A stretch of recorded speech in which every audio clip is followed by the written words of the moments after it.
Hello students, now today we'll start first chapter of the maths, real number. The real numbers are those numbers which can be expressed in the form of p by q, where both p and q are integer, q never equals to 0, and both p and q have only one common factor, that is only 1, no other common factor than the 1. तो that number is called a real number. ठीक है, अब इस chapter के अंदर basically हमें क्या discuss करना है. First topic of this chapter is Euclid division lemma. What is Euclid division lemma? It is nothing but a restatement of long division process. जो अब तक हम लॉन्ग डिवीजन प्रोसेस करते आए हैं, लॉन्ग डिवीजन प्रोसेस हमारा क्या है? That dividend is equals to division algorithm. हमारा क्या होता है? Division algorithm is dividend is equals to divisor into quotient plus remainder. तो उसी डिवीजन एल्गोरिथम का एक रीस्टेटमेंट है which proposed by Euclid. So that statement is called Euclid division lemma. So Euclid division lemma states that let a and b be any two positive integers, then there exists a unique integer q and r such that a is equals to bq plus r, where r is lies vary from 0 to b. Statement क्या है? Let a and b be any two positive integers, then there exist two another unique integers q and r such that a is equals to bq plus r, where r is lies from 0 to b. क्या बोल रहा है कि a और b दोनों दो क्या हैं? कोई भी दो पॉजिटिव इंटीजर्स हैं. ठीक है, और q और r वो भी क्या है? दो कोई भी यूनिक इंटीजर्स हैं. So we can express a in terms of b, q and r like that. a is equals to bq into r. देखिए, सपोज इसको हम डिवीजन एल्गोरिथम से रिलेट करें तो a क्या हो गया आपका? Dividend. b is your divisor, q is quotient, the divisor into quotient plus remainder. Remainder की जो वैल्यू है वो कहां से कहां वेरी करेगी? 0 से b तक.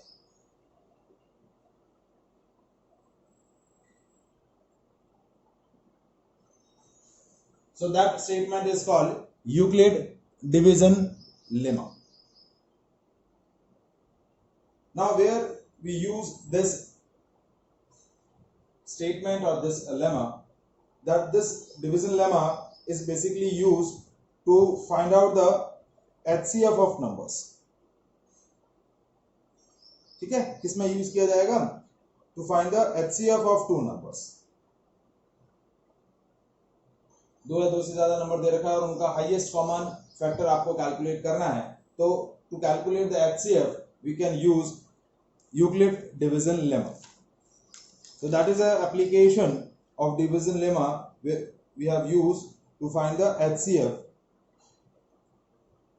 of the two number. जैसे इसमें जो क्वेश्चन बनता है वो क्या बनता है कि use the Euclid division algorithm the find of HCF of two numbers. ठीक है, so how to use this Euclid lemma to determine the HCF of two number. Now we discuss how the Euclid division lemma is used to determine the HCF of two positive integers a and b, with a is more than b. दो numbers they रखे हैं आपके पास a और b, उनमें से एक number दूसरे number से बड़ा है, दोनों पॉजिटिव इंटीजर्स हैं a and b such that a is more than b. So how to apply the Euclid division lemma? Euclid division lemma is A is equals to BQ plus R. Now we apply the division lemma on A and B in a such a way that we find whole numbers Q and R such that A is equals to BQ plus R. मतलब आप क्या करेंगे, A और B पर division lemma apply करेंगे, A और B को इस तरीके से डिवाइड करेंगे कि we just find the two whole numbers Q and R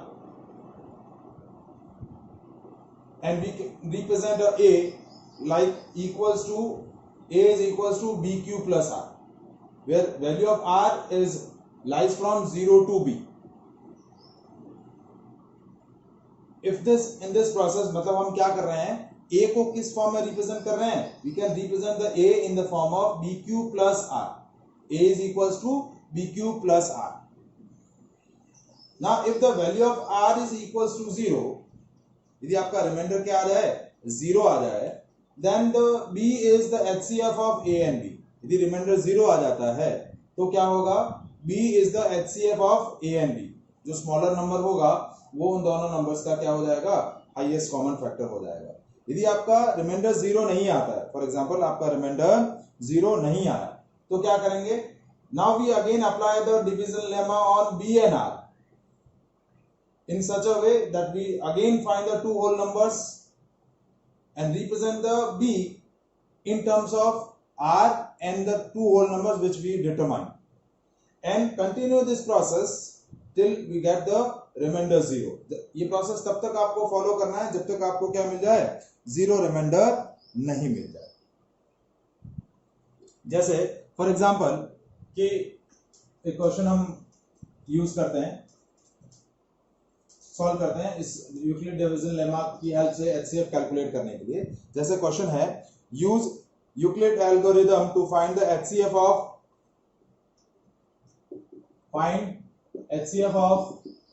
4052 and 12576. now here A is positive integer, that is 12576, B is 4052.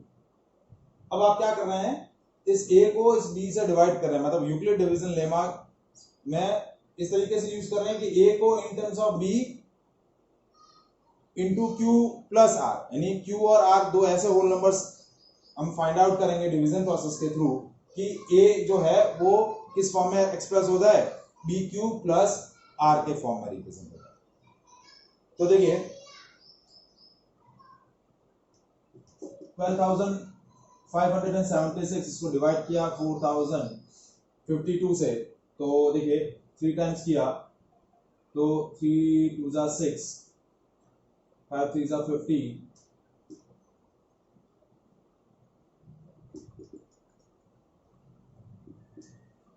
1 12, so that comes as 12,156. So 12,576 can be written as 4052 into 3 plus remaining जो भी आपका इन दोनों को difference करेंगे तो क्या आएगा, reminder क्या आ जाएगा, 4 जाएगा.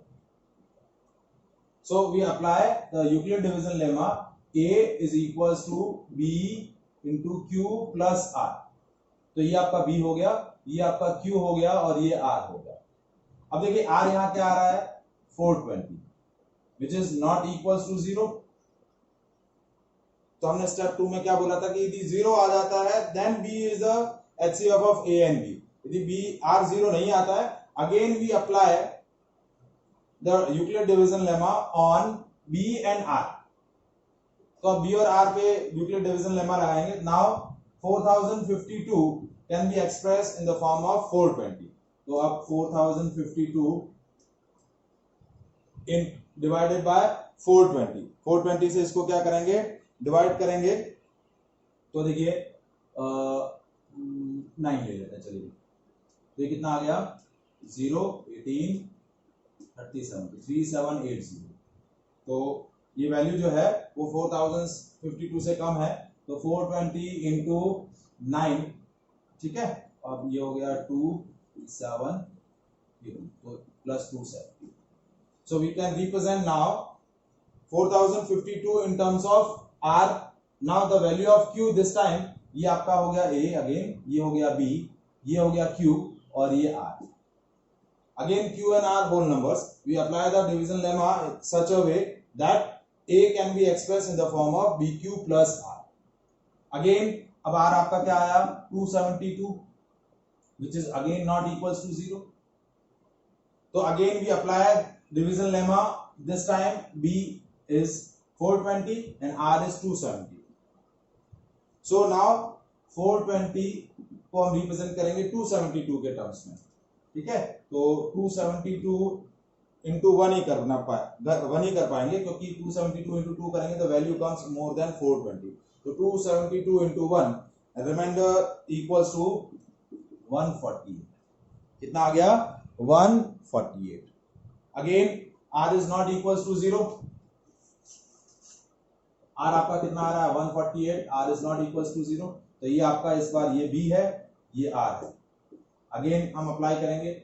Now 272 is equals to, now express the 272 in terms of 148, so that is 148 into 2 करेंगे तो वो 272 से बड़ा आ जाएगा। 148 into 1 plus 124, ठीक है। Again R is 124 which is not equals to 0। ये इस टाइम ये B हो गया और ये क्या हो गया R। अगेन अप्लाई करेंगे डिवीजन लेमा 148 और 124 पे। तो 148 is equals to 124 into 1 plus 24। Again R 0 नहीं है, 24 आया। This time we apply the division lemma on 124 and 24। तो 124 is equals to 24 into 5 plus 4। Again the B is R is not equals to 0। Again आपका क्या आया, now we again apply the division lemma on 24 and 4। तो 24 is equals to 4 into 6 plus 0। now we obtain the 0। आपका reminder क्या आ गया 0 आ गया। तो जैसे ही रिमाइंडर 0 आएगा देन A और ये आपका B। तो as you got the remainder 0, तो A और B में से जो B होगा वो आपका क्या हो जाएगा HCF हो जाएगा। क्या हो जाएगा HCF हो जाएगा। So 4 is HCF of 4052 and 12576। तो ये जो 4 है वो आपका क्या हो जाएगा HCF। तो इस तरीके से आपको डिवीजन लेमा यूज करना है और तब तक आप यूज करेंगे, मतलब आपको डिविडेंड को किस फॉर्म में रिप्रेजेंट करना है। You represent the dividend like divisor into quotient plus remainder. मतलब आप डिविडेंड को जब डिवाइजर से डिवाइड करेंगे you just find out the suitable quotient and remainder. The suitable quotient and remainders are whole number. क्या होने चाहिए होल नंबर होना चाहिए, फ्रैक्शन नहीं होना चाहिए, होल नंबर होने चाहिए। ये जो Q और R की वैल्यू निकाल रहे हैं हर बार, ये Q और R की वैल्यू निकाल रहे हैं, ये हमेशा होल नंबर होनी चाहिए। So Euclid division lemma or Euclid division algorithm is basically a restatement of division algorithm। एक तरीके से आप क्या बोल सकते हैं कि it is one of the kind of division algorithm। ठीक है। Now we are doing one more question related to the division lemma। ठीक है, जैसे आपको बोला find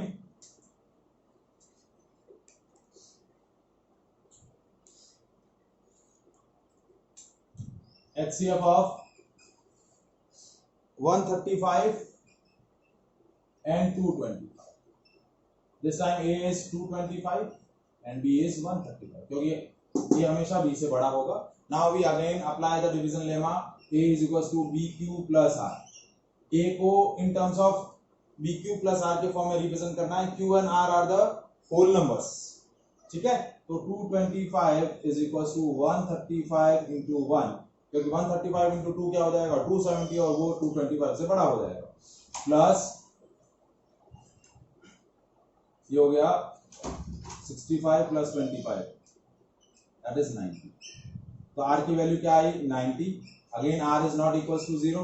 now we apply the division lemma on B and R। ये B है ये R है, तो 135 is equals to 90 into 1 plus 45।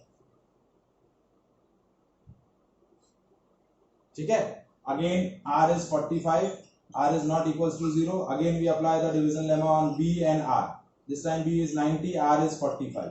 So 90 is equals to 45 into 2 plus 0. Reminder 0 आ गया. तो जैसे रिमाइंडर 0 आया तो ये आपका A है, ये आपका B है. तो आउट ऑफ A और B, B is your HCF. तो 45 is HCF of 225 and 1. So that is a way to calculate the HCF of two number by using Euclid division lemma. Is it clear?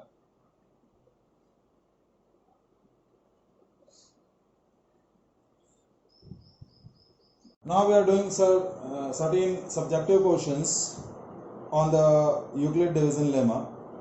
Now first question. A sweet seller has a 420 Kaju Barfis and 130 Badam Barfis.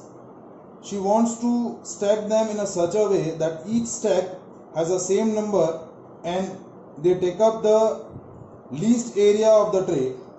Then what is the maximum number of Barfis that can be placed in each stack for this purpose? ठीक है, मतलब क्या करना है, एक मिठाई वाला है, वो क्या कर रहा है, उसके पास 420 काजू बर्फी है और 130 बादाम की बर्फी है. उनको क्या करना है, इस तरीके से उनको ट्रे में अरेंज करना है कि हर एक रो के अंदर सेम नंबर ऑफ स्वीट्स आ जाए और it will occupy the least area of the tray. तो मैक्सिमम कितनी आप क्या कर सकते हैं, आपको कैलकुलेट करनी है what is the maximum number of barfis that can be placed in each row for this purpose. So what we are doing here in this question, we just find the HCF of 420 and 130, and for that we have used Euclid division lemma. क्या करेंगे, HCF calculate करने के लिए Euclid division lemma use करेंगे. Now A is 420, B is equals to B is 130. ठीक है. So A is represent in the form of BQ plus R, यानी A को इस तरीके से B और Q plus R के फॉर्म में रिप्रेजेंट करेंगे कि we just find out the Q and R suitable whole numbers. ठीक है. तो 420 is equals to 130 into 3, that is 390 plus 30. Again R is equals to 30, R is not equals to 0. Again we apply the division lemma on 130 and 30. So 130 is equals to 30 into 4, that is 120 plus 10. Again R is equals to 10, R is not equals to 0. Now this time apply the division lemma on 30 and 10. So 30 is equals to 10 into 3 plus 0. So the remainder comes 0. Then ये आपका value है A, ये है आपका B. Then out of A and B, B is your HCF. So 10 is HCF of 420 and 130. So the sweet seller arranged 10 burfis in each step for the purpose to occupy the least area. Is it clear?